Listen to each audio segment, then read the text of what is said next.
ખાવા મજબૂત ખાવા જો તો નેન્સીબેન બનાવે એટલે તાર ભાઈ એના માટે મજબૂત માણસ નખો બડે બડે દેશો જોક્સ વાપરેલો કે ઘેર તમારી મિસીજે ઉખડી ગઈ બનાવી તો કે હું બે દોટ તૂટી ગયા તૈયારી આવી તમારા દૂધી છીણવાની બસ આ છેલ્લું કરી દઉં ને ત્યાં સુધી તને ચક્કર આવતો હતો ને તો તું બેસ પછી થાય તો કરતી ને તો તું મને કહેજે તો હું કરી દઉં. હા હા અંદરથી બીયોને કાઢી દીધું છે ને હવે બીયો વાળો ભાગ નહીં લીધો ને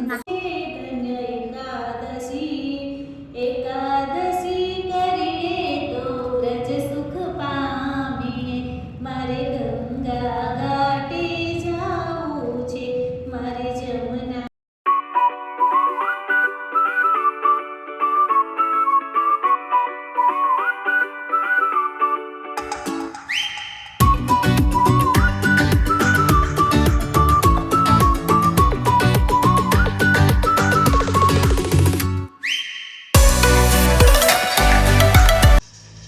જય શ્રી કૃષ્ણ, રાધે રાધે, ગુડ મોર્નિંગ.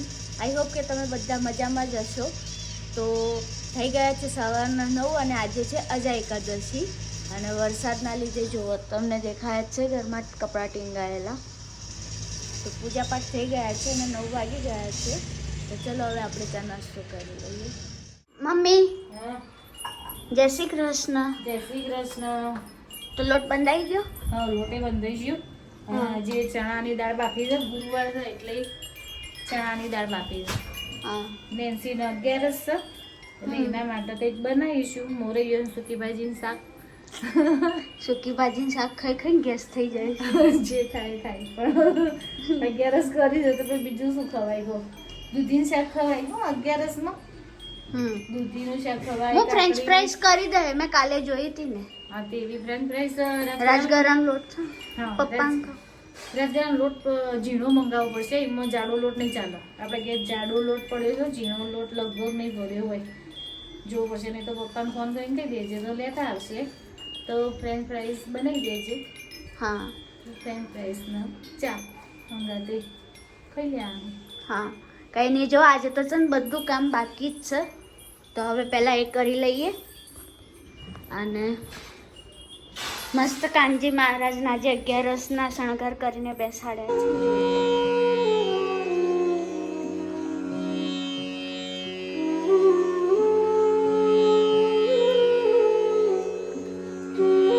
ને શું શેના માટે તું દૂધી સીણા છે?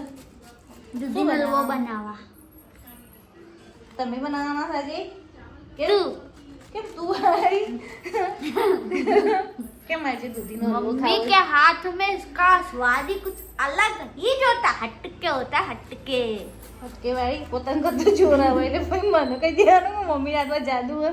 તમે કરો તમારા હાથમાં જાદુ જ આવશે. આજે ફ્રેન્ચ ફ્રાઈઝ બનાવ્યા હતા કેવા બનાવ્યા બહુ મસ્ત એકદમ ટેસ્ટી બન્યા હતા. તો પછી હવે તું ફરીથી બનાવો ને એટલે કેવું થાય એનો વિડીયો આપણે ઉતારીશું અને બધાને આપણે બતાવીશું કે આપણે કેવી રીતે જે 11માં ખવાય ને એવી ફ્રેન્ચ ફ્રાઈઝ બનાવી હતી નેન્સી આજે.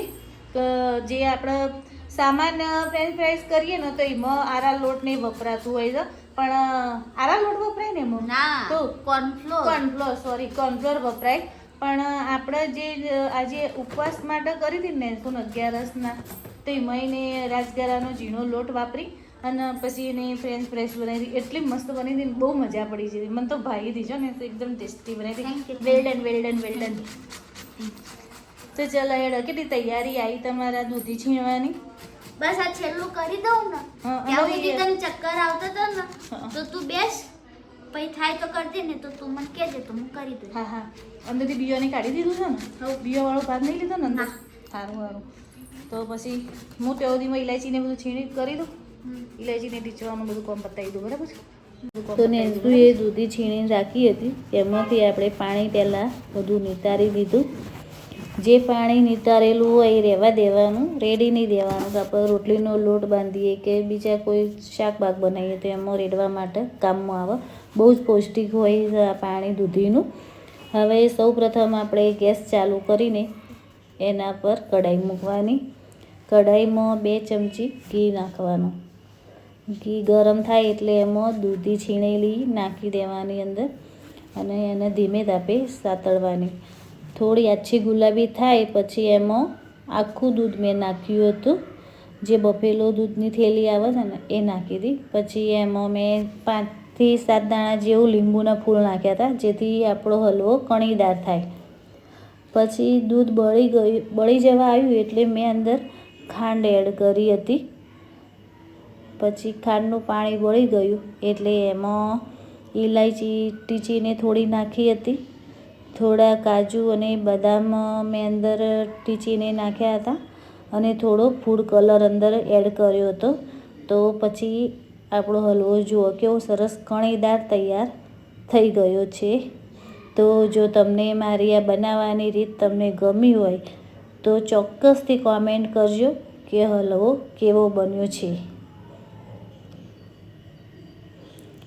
જ્યાં સુધી પાણી બળી ના જાય ત્યાં સુધી ગેસ ચાલુ જ રાખવાનો.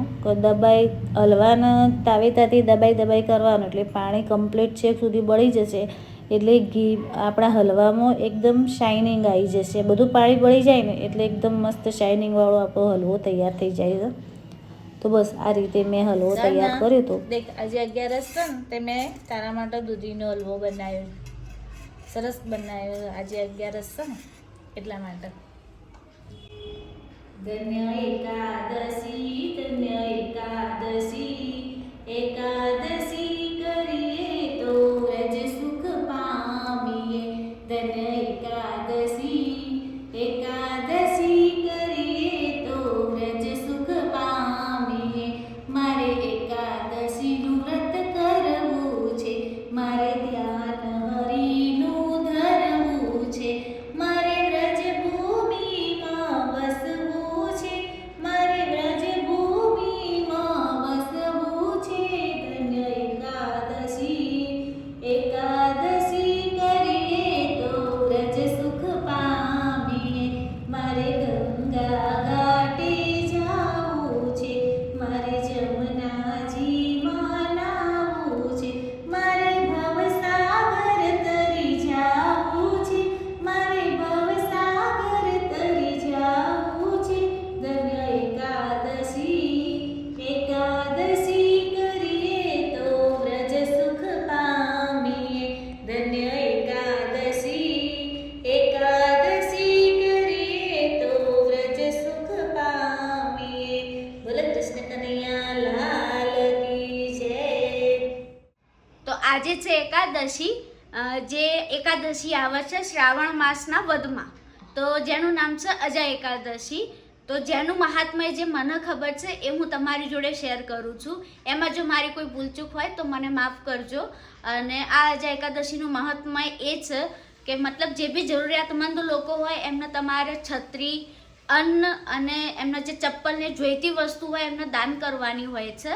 અને આની જે વાર્તા છે એ એવી છે કે એમાં એક રાજા હતા જેમનું નામ હરિશ્ચંદ્ર હતું, પણ એ સત્યવાદી હતા, જેના લીધે અમુક કારણોસર એમની પત્નીને, એમના બાળક જેમના રાજકુંવર હતા અને એમના ત્રણેયને છૂટા પડી જવું પડ્યું હતું.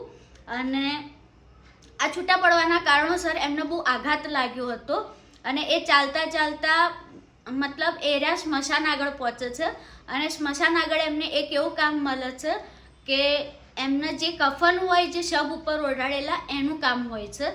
તો આ રાજાને એમને કામ કરવું પડે છે, પણ ઘણા સમય સુધી એ કામ કરતા હોય છે ને તો એમના મનમાં એવું દુઃખ લાગતું હોય છે કે આટલું નીચ કર્મ એમ કે હું કરું છું એમ. તો આટલા એમ કે થોડા ટાઈમ જતાં એમને એક ઋષિમુનિ મળે છે, જે ઋષિમુનિનું નામ હોય છે ગૌતમ ઋષિમુનિ. તો ગૌતમ ઋષિમુનિની સાથે એમની મતલબ મિલાપ થાય છે. તો ત્યારે બંને વાત કરતા એકબીજાને મતલબ વાત થાય છે. તો ઋષિમુનિને રાજા કહે છે કે એમ કે મારી એવી શું ભૂલ છે કે જેથી એમ કે મને આટલું નીચ કર્મ કરવું પડે છે, જેનાથી મુક્તિ મેળવવા માટે મને એમ કે કોઈ રસ્તો બતાવો. ત્યારે ઋષિમુનિ એમને સલાહ આપે છે કે રાજાજી તમે એમ કે અજય એકાદશીનું વ્રત કરો, તો એમ કે તમને આ જે બી મતલબ તમને જે નીચ કર્મ કરવું પડે છે એમાંથી તમને મુક્તિ મળી જશે. તો આ અજા એકાદશીના દિવસે આપણા કૃષ્ણ ભગવાન જે હોય એમની અજા એકાદશીની વાર્તા સાંભળવાની હોય છે. એમાં તુલસી માતાની જે બી મતલબ કથા હોય છે એ સાંભળવાની હોય છે કે જેમાં જલંધર અને વૃંદાની વાર્તા હોય છે. એનો મને કોઈ આઈડિયા નહીં બહુ વધારે, પણ આ એમાં એ દિવસે આપણે કૃષ્ણ ભગવાનની જે બી હોય એ પૂજાપાઠ કરવાનું હોય છે, એમના નૈવેદ્ય ધરાવવાના હોય છે, આપણે ભોગ ધરાઈ શકીએ અને આપણાથી જેટલું થાય એટલું એમનું નામ જાપ કરીએ અને એમની પૂજા કરીએ. જય શ્રી કૃષ્ણ. જય શ્રી કૃષ્ણ. રાખતું હોય કોઈ ખબર નહીં વાગી શું ખબર નહીં, ધ્યાન રાખતા હોય તો થોડું નાનું કુટું ના અંદર કડી પઈ જાય ને એવું આરપાર તો નહીં. ને હું પપ્પા તમે ખાધો હલવો? ખાધો ને મસ્ત ચકાચક બને છે એકદમ. મમ્મી તે મમ્મીએ બને તે બને મેં બનાવતા ખાધો તો જ પણ મેં તો બનાવ્યો તો ગાજરનો હલવો. ગાજરનો હલવો બનાવ્યો વિચાર્યા કોક તો ઘોડા મેલી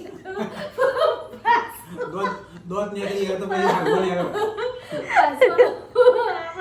હલવો એવો બનાવ્યો તો પતરા જેવો. દોત ખાવા મજબૂત ખાવા જો તો મેન્સુરિયન બનાવે એટલે તાર ભાઈ એના માટે મજબૂત માણસ બડે બડે દેશો જોક્સ વાપરેલો કે ઘેર તમામ મિસી જે ઉખડી કેવી બનાવી તો કે હું 2 દોત તૂટી ગયા ડોક્ટર લઈ ગયો તો ડોક્ટર કે તમારે 2 દોત ચરી તો તૂટે એટલે કે મારા મિસી જે ઉખડી બનાવી હતી એટલે કે દોત 2 તૂટી ગયા એટલે કે 2 જણ તૂટ્યા કે જો મેં એમ કીધું ઉખડી નહીં આવી બને કે બધી તૂટી ગઈ.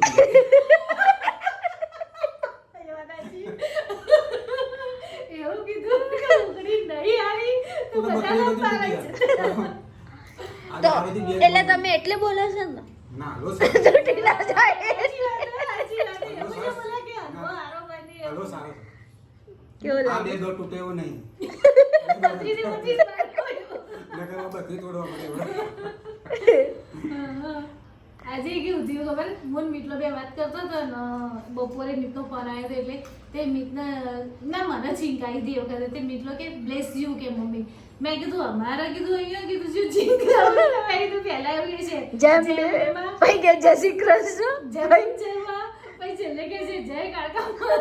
હવે ભાઈ વધારે આવે ને તેવું કે છે ઢાકી શકે તને કે ગોરો ના જોઈએ.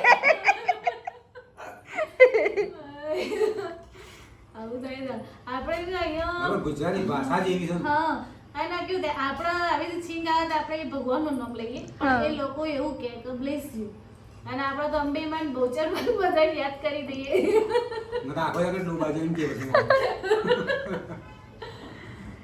ભગવાન નહીં ચાલ્યા કરો. લે હવે તમે શું ખાવાનું છે ત્યારે કોઈ નહીં આખો હલવો ખાઈ લીધું તે હલવામાં તો કોઈ પેટ ભરાતું હોય. બોલ કોણ તો થઈ ગયા છે 9:30. તો અમે જે અમારું આખા દિવસનું રૂટીન હતું એ તમારી જોડે શેર કર્યું છે.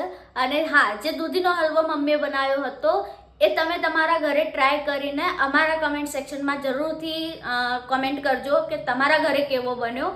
અને હા, આજે તમારી જોડે શેર નથી કરી ફ્રેન્ચ ફ્રાઈઝ જે ઉપવાસમાં ખાવાની હોય છે એ એકચ્યુઅલીમાં મેં રીલ જોઈને બનાવી હતી તો એક્સપેરિમેન્ટ સક્સેસ થયો. તો હવે જ્યારે બી બનાવે ત્યારે તમારી જોડે શેર કરે. બાકી હવે અમારો વ્લોગ અમે અહીંયા જ એન્ડ કરીએ છીએ. જો તમને અમારો વ્લોગ ગમ્યો હોય તો લાઈક, કમેન્ટ, ફ્રેન્ડ્સ અને ફેમિલી સાથે શેર કરવાનું ના ભૂલતા અને અમારી ચેનલને સબસ્ક્રાઇબ જરૂરથી કરજો.